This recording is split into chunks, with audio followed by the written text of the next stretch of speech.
Using NLP to create your lean, healthy body. Stay tuned.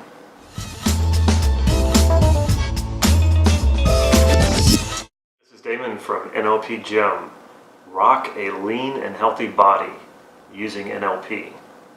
If you haven't already, please click subscribe to this YouTube channel so you can get these videos on a regular basis. NLP, Neuro-Linguistic Programming, is the study of excellence. Unfortunately, a lot of people stop short before applying NLP to their bodies and to health. A lot of people use NLP to accomplish big goals, to accomplish financial goals, business goals, maybe even relationship goals. And it amazes me how people don't use these same goals, these same strategies, these same NLP processes and techniques for their bodies, for their health. Your health is what makes everything possible. If you're in poor health or you don't have good health, you are limited not only in your lifespan, on how long you will be here on planet Earth, but it's your health that really creates the ability for you to work. It's the thing that creates your ability to make a living, to provide for others if you have a family. A lot of people will sacrifice their health for their work. They say they're too busy or they're working so many hours. I assure you, you don't have to give up your health for money. You can pay your bills and be extremely healthy. In fact, better health will give you an overall better sense of well-being, which is quality of life, and money can't buy that for you. Better health also gives you more energy, so you can spend more time, more waking hours doing the things that you want to do. For a lot of people, good health comes down to just having good strategies for eating and exercising. It's true there are some people who have some limiting beliefs, they have some other issues going on, and NLP can help you with all of that.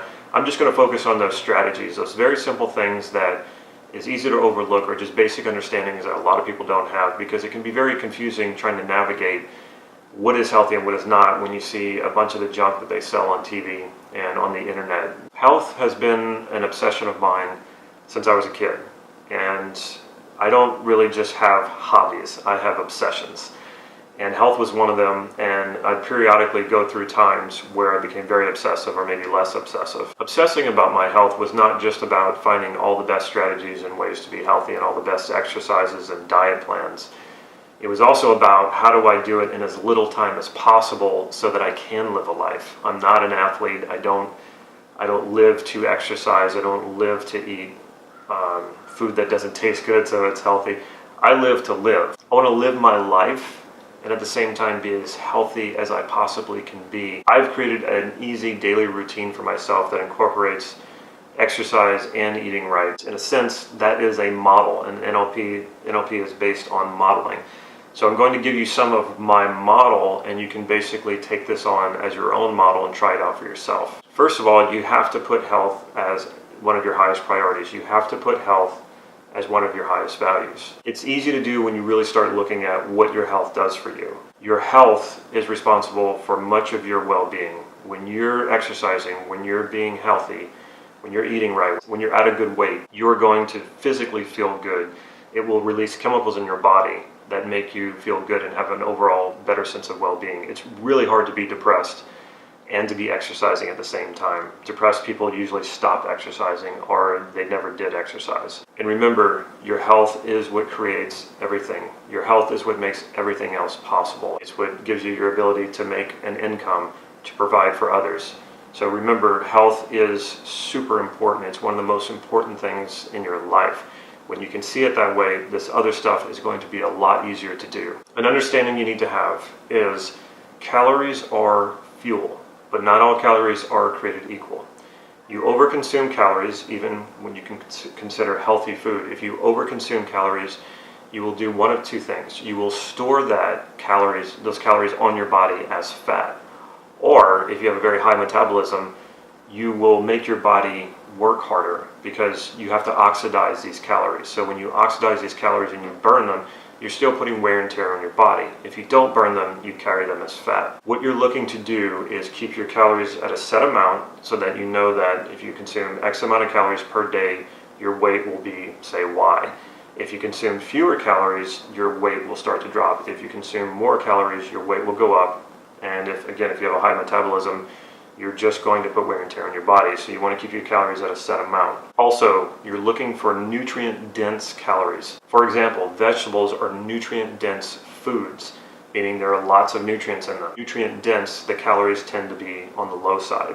Sugar is not nutrient-dense. In fact, it's pretty much empty of all nutrients, but it's high in calories. So in general, higher calorie foods have fewer nutrients. Nutrient-dense foods tend to have lower calories. You want to focus more on the nutrient-dense foods with lower calories. So here are some strategies for you.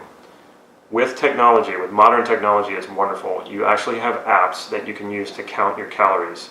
They might even have apps now that you can track your nutrients, which is pretty awesome. It's a little more time consuming, but well worth it if you do it. What a lot of these apps allow you to do is you punch in your age, your weight, how tall you are, and it'll tell you consuming X amount of calories will put your weight at this or put your weight at that.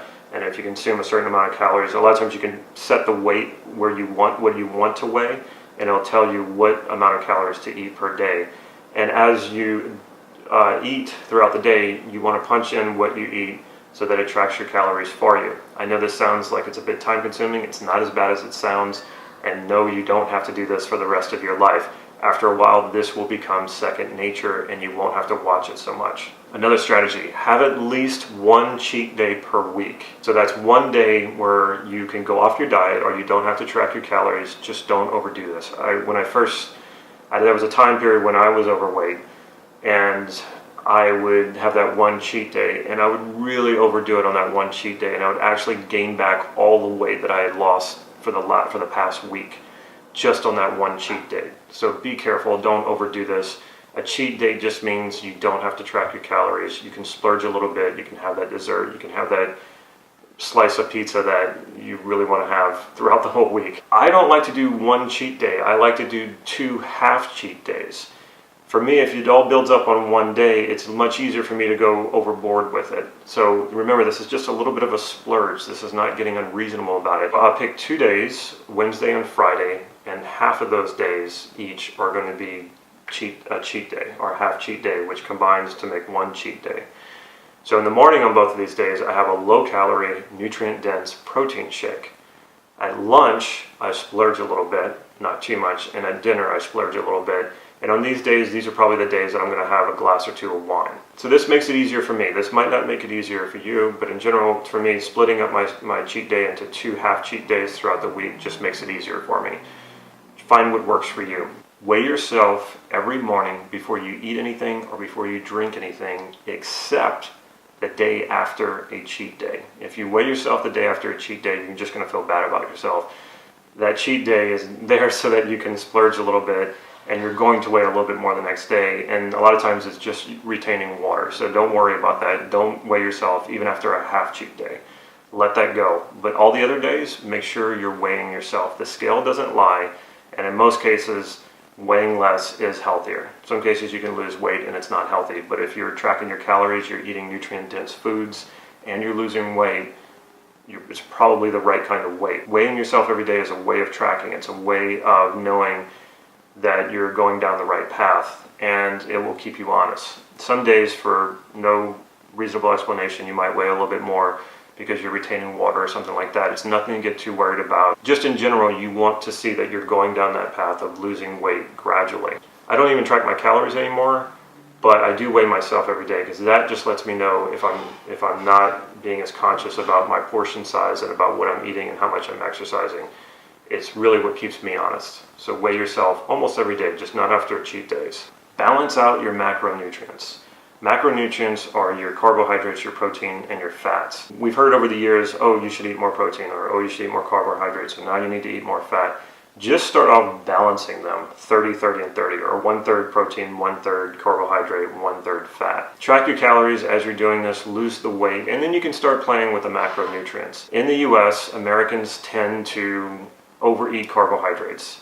So just by pulling them back to 1/3 of the makeup of your meals, you'd be amazed. Sometimes you'll lose weight just doing this. For those of you who want to gain more muscle, you might want to go heavier on the protein. Some people do something like 50% protein, 25% carbohydrate, and 25% fat. Find out what works for you. You can't really go wrong with 1/3, 1/3, and 1/3. It's pretty healthy. and you can be very lean and muscular on breaking up your macronutrients into thirds. Don't be afraid of good fats either. Those can actually help you lose weight. Find exercise that you enjoy. I used to run. I hate running. I ran in order to be physically fit.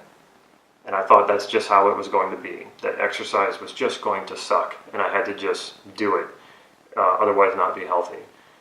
In a lot of ways, I don't think running is very healthy. I don't like the way the jarringness is on my knee joints and the way it kind of shakes up your body. And I know you runners out there, there's a way to do this to make it healthy. In general, it just doesn't feel good to me. When I found yoga, more particularly Ashtanga yoga, that changed everything for me. I enjoy that practice so much that the physical benefits of being healthy and lean are really secondary. I get so much more out of that. Find an exercise like that for you. It doesn't have to be yoga. There's many different styles of yoga. I think there's a style of yoga for every kind of person, every personality and temperament. But it might be Tai Chi, it might be Qigong. There's all these other types of exercise. Get out there and explore which one gives you more than just the benefit of physical endurance or strength. Find the one that really just makes you feel good overall and feels like a real practice that you can carry on for the rest of your life. That makes all the difference. Exercise should not be torture. It should add to your sense of well-being. Exercise at least 3 hours a week, no more than 10 hours a week. Studies have shown that exercising any more than 10 hours a week really is of no benefit. Any exercise is better than no exercise. So I don't want to say it's not worth it unless you do 3 hours a week. Just know that you are worth those at least 3 hours a week of exercise. And if all you can get yourself to do is go for a walk for 30 minutes a day, a brisk walk 30 minutes a day, then at least do that. Get some exercise. Get at least 3 hours of exercise a week. There's no reason why you can't walk 30 minutes a day. Last and certainly not least, create a compelling image of what you want your body to look like. Don't hold back on this. Don't think, oh, I have to think realistically. No, see an image, a large image, if that helps. Most of the time when people see a large image, it's more compelling. A large, bright, colorful image. Those are what we call submodalities. If that doesn't help make the image compelling, play with it until you find out what does. More importantly, see the body that you want. If you've never had six-pack abs and you want six-pack abs, create an image of yourself where you see yourself with the six-pack abs. Do not hold back on this. The only thing I would say hold back on is if you're 5'2", it's not going to help to see yourself as 6'2". This is not going to help you grow another foot. It will only disappoint you. You want it to be realistic in the sense of like what you actually look like and what you have to work with. But go ahead and be unrealistic in the way of if you've never seen your abs before and you want to see abs, see those abs. If you want to see striations in your shoulders and in your legs, see them. If you want to see muscle like you have not seen on your body ever, go for it. The more compelling you make this image, the more you feel like you're getting sucked into the image because it's something you want so bad, the better this is going to work. You don't want to allow yourself to be sucked into the image. You don't want to associate into this image. You want it to be out there in front of you so that's something you move toward. This is how the swish pattern works. And if you really want to drive this up several notches, use the swish pattern. Associate into the activities that keep you from having a lean, healthy body, such as eating the wrong foods, overeating, being lazy, and then swish it with the compelling image of what you want your body to be. In the comments down below, I'll put a video on how to do the swish pattern. These make up the bulk of the strategies that I use and the mindsets and the understandings that I use to stay very lean and healthy. These strategies and understandings will take you very far if you use them. Remember to consult your doctor before you start any training regimen or diet regimen, especially if you have any health issues or health concerns. If you want to create success models in every area of your life, like I've done with my health, sign up for NLP Gym's Ultimate NLP Practitioner Training. You're going to learn how to do this. You're going to learn how to model. You're going to learn strategies and techniques and processes that you can apply to your health, but you can also apply to your business. You can apply it to your relationships, and you can create your own models or you can model other people's successes. This training starts January 2017 and lasts until August. Get 2017 started off right. Check out our website, nlp-gym.com. There you will see where you can sign up for the Ultimate Practitioner Training. Also, follow us on Facebook for real-time updates on workshops that we're holding throughout the year, and also free practice sessions that I hold right here in Santa Cruz. If you like this video, please click like right down here and leave me a comment or a question. I will follow up with you. Stay tuned to the end of this video so you can see how you can get your hands on a free NLP online training. Take care.